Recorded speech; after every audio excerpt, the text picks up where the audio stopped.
Hi guys, welcome to Keerthana silks.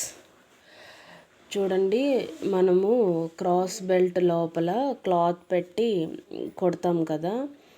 నేను చాలా observe చేశాను రీసెంట్గా. చాలా బ్లౌజెస్ అసలు ఈ క్రాస్ బెల్ట్ లోపల ఏదైతే ఫ్యాబ్రిక్ ఉందో అది చాలా చాలా పల్చగా ఉంటుందన్నమాట. అంటే మనం ఏ బ్లౌజ్ తీసుకున్నా కూడా అంత థిక్గా ఏమీ ఉండట్లేదు. సో దానివల్ల మనకి బ్లౌజ్ అనేది కంఫర్ట్ ఉండదు.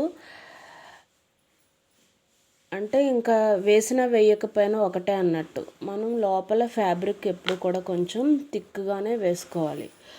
సో దీనికోసం అయితే ఒక చిన్న టిప్. మనకి జనరల్గా మనం ఈ బ్లౌజ్లో ఫ్యాబ్రిక్ ఉంటే ఓకే. ఫ్యాబ్రిక్ లేనప్పుడు మనం అప్పటికప్పుడు ఏదో ఒక ఫ్యాబ్రిక్ తీసుకుని మనం ఫోల్డ్ చేసేసి వెంటనే అలా వేసేస్తూ ఉంటాం కదా. దానివల్ల మనకి కొంచెం టైం వేస్ట్.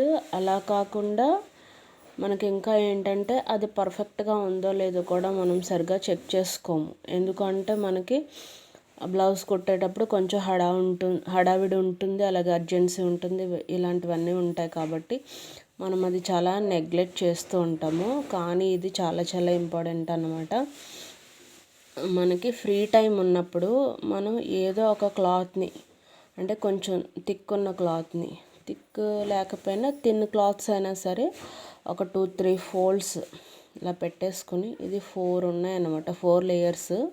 ఇది కొంచెం థిక్గానే ఉంది. దీన్ని ఇలా ఫోల్డ్ చేసేసుకుని మనకి పైన ఒక 1/2 ఇంచు, కింద ఒక 1/2 ఇంచు వెళ్ళిపోతుంది కాబట్టి ఖర్చులో, ఇంకా మిగిలిన విడ్త్కి సంబంధించి ఇలా ఫోల్డ్స్ చేసేసుకొని ఈ కార్నర్ నుంచి ఈ కార్నర్ వరకు క్రాస్గా ఒక స్టిచ్ అనేది ఇలా వేసేసుకున్నాం అనుకోండి. చూడండి, నేను క్లోజ్గా చూపిస్తున్నాను.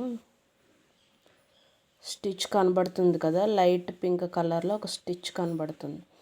సో అలా కార్నర్ నుంచి స్టిచ్ వేసేసుకుంటే మనకి ఫ్యాబ్రిక్ చాలా అంటే చాలా థిక్ ఉంటుంది, చాలా పర్ఫెక్ట్గా వస్తుంది. బ్లౌజ్ వేర్ చేసినప్పుడు కూడా కంఫర్ట్ ఉంటుంది అన్నమాట. మనము ఏదో కట్ చేసేసాము, ఏదో కుట్టేసాము అని చెప్పి కస్టమర్కి ఇచ్చేయడం కాదు. ఇవన్నీ కూడా మనం చాలా పర్ఫెక్ట్గా మెయింటైన్ చేసి కుట్టినట్లయితే మనము ఎర్నింగ్ కూడా కొంచెం అమౌంట్ మనం కస్టమర్కి ఎక్కువ చెప్పడానికి ఉంటుందన్నమాట. Thank you.